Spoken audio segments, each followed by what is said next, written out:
Hello guys, welcome back to my channel. Saripodhaa Sanivaaram movie premieres అయితే చూసి రావడం జరిగింది గాయ్స్. అయితే ఒక మంచి మాస్ యాక్షన్ మూవీని చూసి బయటకు వచ్చిన ఫీలింగ్ అయితే వచ్చింది నాకు. నిజంగా న్యాచురల్ స్టార్ చాలా న్యాచురల్గా చేశాడు యాక్టింగ్ అయితే. ఫస్ట్ పాజిటివ్ అయితే అదే. అండ్ సినిమా గురించి చెప్పుకోవాలంటే ఫస్ట్ హాఫ్ చాలా ల్యాగ్గా సాగినట్టు అనిపిస్తుంది. అంటే ఒక 2 hours 50 minutes ఉంటుంది రన్ టైము. సో కొద్దిగా ఫస్ట్ హాఫ్ చాలా ల్యాగ్గా సాగినట్టు అనిపిస్తుంది. బట్ మనకి ఇంటర్వెల్ బ్లాక్ దగ్గర ఒక మంచి ట్విస్ట్ అయితే వస్తుందన్నమాట. నిజంగా మనం కూర్చున్న షేక్ అయిపోతుంది అనిపిస్తుంది, అంత బాగుంటుంది ఆ ట్విస్ట్. అండ్ ఆ తర్వాత సెకండ్ హాఫ్ మొత్తం ఎంగేజింగ్గా పెడతారు. అండ్ క్లైమాక్స్ షార్ట్ ఫైట్స్ కూడా చాలా ఎంగేజింగ్ ఉంటాయి. నిజంగా ఒక మాస్ అవతార్లో నాని గారు న్యాయం చేశారని చెప్పచ్చు ఈ మూవీకి. సో ఎవరు వెళ్ళాలనుకున్నా సరే ఖచ్చితంగా వెళ్ళండి.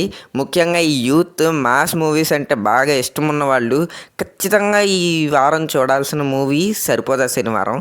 అయితే ప్లాట్ విషయానికి వస్తే ఇక్కడ మనం చూసుకోవాల్సింది సాయి కుమార్ గారు నాని వాళ్ళ గార్డియన్ కాదు, వాళ్ళ నాన్న అనమాట. అండ్ వాళ్ళ అమ్మ చెప్పినందుకు తన కోపాన్ని కంట్రోలబుల్గా వారంలో ఒక్కరోజు వాడాలని షెడ్యూల్డ్గా ప్లాన్ చేసుకునే హీరో. అలాంటి షెడ్యూల్డ్ హీరోకి ఒక ప్రాబ్లం ఎదురైతే అది ఊరి ప్రాబ్లం అయితే, దానికి ఎస్జే సూర్య కారణం అయితే, దాన్ని మన హీరో ఎలాగా సాల్వ్ చేశాడు అంటే తన కోపాన్ని ఒక్కరోజు మాత్రమే వాడి అంత ప్రాబ్లమ్ని ఎలా సాల్వ్ చేశాడు అన్నది సినిమా ప్లాట్ కింద వస్తుంది.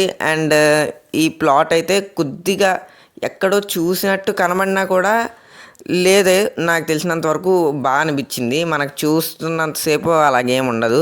అండ్ ప్లస్ పాయింట్స్ విషయానికి వస్తే స్క్రీన్ ప్లే ఇంకా డైరెక్షన్ చాలా బాగా కుదిరినాయి. అండ్ జేక్స్ బజాయ్ బీజిఎం, మ్యూజిక్ కాదు, just background score literally interval నుంచి క్లైమాక్స్ వరకు పీక్ లెవెల్లో ఉంటుందన్నమాట. అండ్ మైనస్ విషయానికి వస్తే మ్యూజిక్, పాటలు అంతగా సెట్ అవ్వవు. అంటే గరం గరం ఒకటి, ఉల్లాసం ఒకటి రిలీజ్ చేశారు మనకి. అవి కాకుండా ఇంకొన్ని పాటలు ఉంటాయి కానీ అవి బ్యాక్గ్రౌండ్లో పెడతారు. ఆ 2 పాటలు కూడా సరైన టైమింగ్లో కుదరకపోవడం వల్ల కొద్దిగా డిస్టర్బెన్స్ అయిపోతుంది మనకి. అండ్ ల్యాగ్ షాట్స్ కూడా ఫస్ట్ హాఫ్లో ఎక్కువగా ఉన్నాయి, అవి తీసేసినా సరిపోయేది. ఇక ఈ మూవీకి నా రేటింగ్ వచ్చేసి ఒక 3.75 stars. మీ రేటింగ్ ఏంటో కామెంట్స్లో చెప్పండి గాయస్.